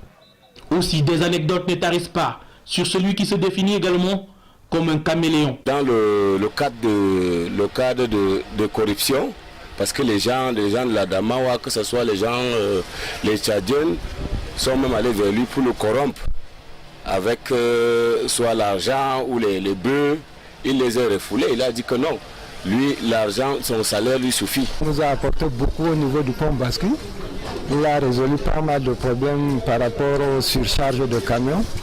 Sincèrement, il dérange ceux qui ne sont pas dans la droiture. Il n'a pas cessé de prôner l'intégrité, la moralisation de notre fonction publique. À sa nomination le 14 mars 2012, Abakar Ahmad trouve une administration indisciplinée et absentéiste qu'il remet au pas. La lutte sans merci contre l'insécurité a permis de stabiliser la région et asseoir des politiques tous azimuts de développement. L'envahissement des cimetières et la braderie foncière dans la ville de Ngaoundéré sont toutefois restés ces chantiers non achevés. Voilà, donc là c'est Abakar Ahmad, gouverneur de l'Adamawa. On n'a plus beaucoup de temps pour en parler. Juste 2 ou 3 petites questions pour sortir de cette émission. Alors en 2008, vous faisiez partie de la délégation du ministère de l'administration territoriale lors des affrontements entre Kotoko et Mousgoum à Zina. Et après cette descente sur le terrain, le conflit s'est achevé. Alors, très rapidement, comment avez-vous fait pour mettre fin à ce conflit-là? Non, mais c'était le ministre qui agissait. Nous l'avons accompagné. Et moi, personnellement, à ce moment-là, parce que fils du coin, ce que je me suis fixé comme travail, c'est de pénétrer le milieu, les 2 milieux, Mousgoum et Kotoko, et de recueillir les informations de première main que les gens ne pouvaient pas déballer sur la table et rapporter au ministre. Et le ministre, quand il devrait prendre la parole pour résoudre le problème ou pour aller dans un sens ou dans un autre, il savait véritablement ce qui s'est passé réellement. C'était le rôle que moi j'ai joué dans cette commission. Alors il y a beaucoup de griefs contre les autorités préfectorales, raquettes, corruption, trafic d'influence, mendicité même auprès des élites locales, indignité pour la fonction. Et la moindre des accusations, ce n'est pas celle de participer à la fraude électorale. Alors, tous ces griefs qui sont portés contre l'autorité administrative, c'est une réalité ou alors de simples fantasmes à votre avis, vous qui avez été dans le milieu aujourd'hui? Non, je crois que c'est une réalité. Oui. Je ne dis pas que toutes les autorités administratives sont inscrites sous ce registre-là, mais il y en a beaucoup qui sont là-dedans, qui répondent vraiment à ce profil-là. Oui. On sait que pour aller donner par exemple les médailles, les préfets, sous-préfets et tout ça, pour visiter des terrains, il faut demander, il faut le carburant. Il faut le carburant. J'en ai parlé dans le livre, il faut le carburant. Et les sous-préfets aiment beaucoup les chèvres, hein, parce que dans toute leur tournée, ils ramènent les chèvres, les moutons. C'est dommage. Bon. Voilà comment est-ce que les gens ont sali l'image d'un corps qui devrait être un corps d'élite. Oui. Bon, comme je le dis, ce n'est pas tout le monde mais il y en a beaucoup qui sont dans ces affaires honteuses. Oui. Moi, j'ai lutté contre cela. J'ai refusé qu'on me présente les vœux, parce que les vœux, c'est toujours le racket, etc. J'ai refusé un certain nombre de choses. J'aurais souhaité que les autorités administratives changent véritablement. Sauf que... Très rapidement, s'il vous plaît. Les autorités administratives n'ont pas les moyens de faire correctement leur travail. Ça aussi, il faut le dire. Et il y en a qui se laissent aller à ces facilités-là, malheureusement. Alors, pour finir, dans votre livre, vous proposez par exemple que les unités administratives ne soient pas mises, ne soient pas logées à la même enseigne, qu'un sous-préfet à Poli n'ait pas les mêmes avantages qu'un sous-préfet à Yaoundé, par exemple. Voilà. Et tout. Moi, j'avais souhaité que les unités soient classées. Oui. Il y a des unités rurales et des unités urbaines. Il y a des unités difficiles, il y a des difficiles d'accès, par exemple. Il y a des difficiles de par les problèmes. Donc, il y a des unités qui sont grandes, il y a des unités qui sont petites, etc. Il fallait donc qu'on les classe pour permettre que ceux qui commencent le travail et qui entrent dans la fonction préfectorale commencent par les plus petites, les plus faciles. Et puis, quand ils ont acquis une certaine expérience, ils passent à un échelon supérieur et ils terminent dans les grandes unités. Malheureusement, aujourd'hui, parce que toutes les unités sont égales, elles sont considérées comme égales. Quelqu'un peut partir de sous-préfet de Yaoundé ou préfet même du Fundi pour se retrouver sous-préfet de Fourouawa ou je ne sais pas où. C'est beaucoup de frustration. Et autre chose, il y a quand même aussi des choses que vous avez considérées comme dysfonctionnement, c'est que vous soyez parfois le patron de quelqu'un qui fut votre patron, ou alors patron de quelqu'un qui a été votre camarade de promotion, et ça vous est arrivé à plusieurs reprises. Oui, ça c'est un problème de manque de profil de carrière. S'il y avait ces unités, s'il y avait un corps préfectoral, ces problèmes allaient être réglés. Moi, j'ai eu à commander mes camarades de promotion. Ça n'a pas été très facile parfois. Et parmi vos camarades de promotion, un certain Nganou Ndjoumessi, oui, il est ministre des Travaux publics, il était mon sous-préfet à Ngouloumakong. Voilà. Donc, j'ai commandé certains de mes camarades de promotion comme préfet. Je cite Ndiaga Jules Marcelin, Mahmoudou Haman, Gambo Haman, comme sous-préfet celui-là. Donc, et puis, à certains postes, j'avais des gens qui étaient plus anciens dans le grade que moi. Ça aussi, c'est de la frustration. Et puis, un jeune administrateur qui sort de l'ENAM se retrouve être nommé secrétaire général de province, et ce qui fait qu'il est le patron des préfets qui sont plus anciens que lui, etc., etc. Ça, il y a des problèmes. Voilà, c'est terminé. Je rappelle que votre promotion avec quand même de grands noms, Louis-Paul Motazé est de votre promotion, Nganou Ndjoumessi, Kwambo Adrien, Toga, pas mal de ministres quand même qui étaient dans votre promotion. On avait beaucoup de ministres. On en reste là, Abakar Ahmad, merci. Juste le temps très rapidement de présenter quelques ouvrages qui nous ont permis de préparer cette émission. Il y a cet ouvrage incontournable, L'audace d'être différent, Abakar Ahmad, et le sous-titre c'est Immersion dans les dédales de la préfectorale. C'est un magnifique ouvrage paru aux éditions Ifriqiya. L'émission ne nous a pas permis de parcourir ce livre qui est extrêmement riche. Vous faites beaucoup de propositions dans le sens d'améliorer le fonctionnement de la préfectorale. Magnifique livre, 511 pages. Ceux qui l'achèteront ne seront pas déçus. Je l'ai vu à la librairie des Peuples Noirs, il coûte 20 000 francs. Voilà, donc... Il y a également cet ouvrage intéressant, lui également, c'est Amadou Maloum, Ainsi j'ai servi mon pays. Lui aussi, il a été gouverneur dans l'Adamawa. Il est passé par la prison à la suite des événements du 6 avril 84. Alors, il y a Christian Toumi qui parle du problème anglophone dans ce livre, Ma foi, un Cameroun à remettre à neuf. Et à l'époque où vous avez participé à la réception de Foundipa, le chef de l'État. Vous aviez également proposé que Christian Toumi soit reçu par le chef de l'État, mais il était en voyage, malheureusement. Voilà. Et enfin, ce livre de quelqu'un que vous connaissez très bien, il a été votre ministre, Le choix de l'action, Marafa Amidou Yaya, vous l'avez connu, vous avez fait pas mal de missions avec lui. Alors, traditionnellement, nous remettons un petit souvenir à ceux qui viennent nous rendre visite. Voici le vôtre et je vous le remets avec plaisir. C'est très gentil. Merci beaucoup. Voilà. Merci. Merci Abaka Ahmad d'être venu dans cette émission. Nous avons été très honorés de vous recevoir. Mesdames, Messieurs, merci de nous avoir regardés. Merci à ceux qui m'ont aidé à préparer cette émission. Samuel Loé, Arnaud Ngefak, Eric Ngele, Agnès Collins Abamenda, l'équipe technique rassemblée autour du réalisateur de ce soir, Thierry Camteau. Merci. Bonsoir.